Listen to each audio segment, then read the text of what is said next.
Hello everyone, नमस्कार। हजुरहरूलाई simple and yummy Nepali फुडमा स्वागत छ। हजुरहरू सबैजना सन्चै राम्रै हुनुहुन्छ होला। आज मैले धेरै लामो समयपछि तिते करेला र चुकौनीको रेसिपी लिएर आएको छु।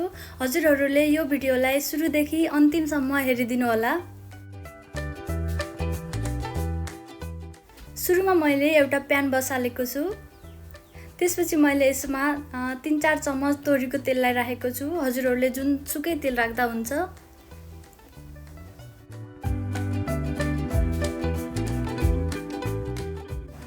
त्यसपछि मैले एउटा करेलालाई यसरी लाम्चो गरी काटेर 8-10 मिनेट उमालिसकेर त्यसपछि यसलाई फ्राई गर्दै छु।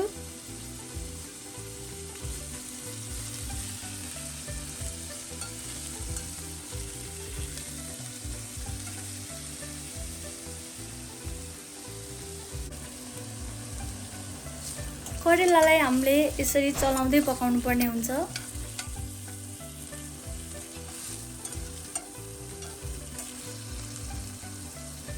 हजुरहरूले यसरी मैले जसरी चुकौनी बनाउनुहुन्छ भने हजुरहरूले पनि एउटा करेला अथवा दुईवटा करेला मान्छे अनुसार कति बनाउने हो त्यही अनुसार लेख्नु।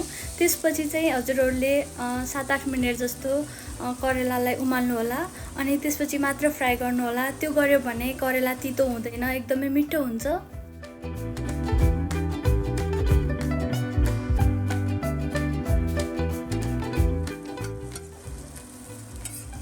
करेलालाई मैले यसरी रातो रातो हुने गरीसम्म भुटेको छु। त्यसपछि यसलाई मैले एउटा बोलमा खनाएको छु।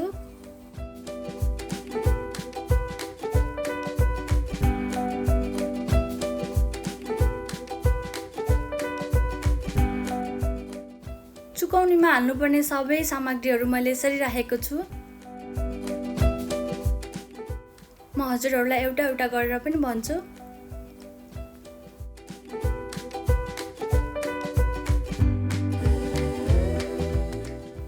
सुरुमा मैले 3-4 वटा मिडियम साइजको आलु उमालेर राखेको थिएँ। उमालेर काटेर यत्रो पिस बनाएको छु। त्यसै गरी मैले एउटा रातो प्याज, त्यसै गरी स्वाद अनुसार खुर्सानी,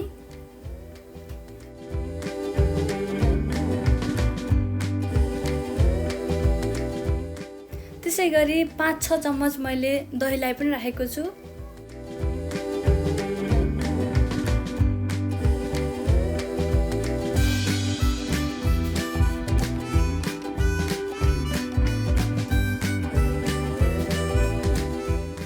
त्यसपछि स्वाद अनुसार नुन,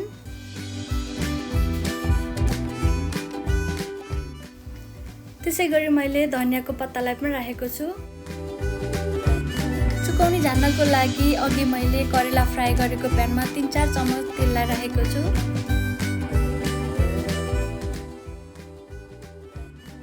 तेल राम्रोसँग तातिसकेपछि यसमा मैले 3 वटा रातो खुर्सानी, त्यसै गरी थोरै तोरी र थोरै मेथीलाई पनि फुराएको छु।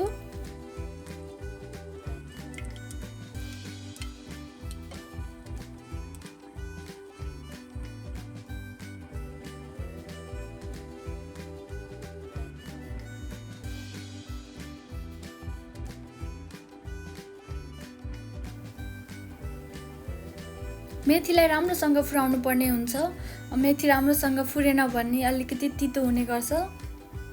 मेथीलाई मैले यतिको हुने गरी फुराएको छु।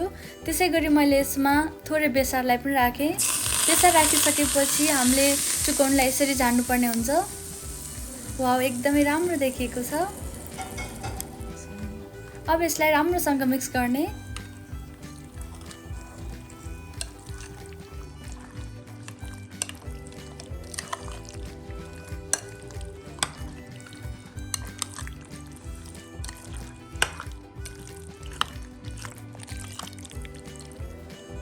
यसरी बनाएको चुकौनी एकदमै मिठो हुन्छ।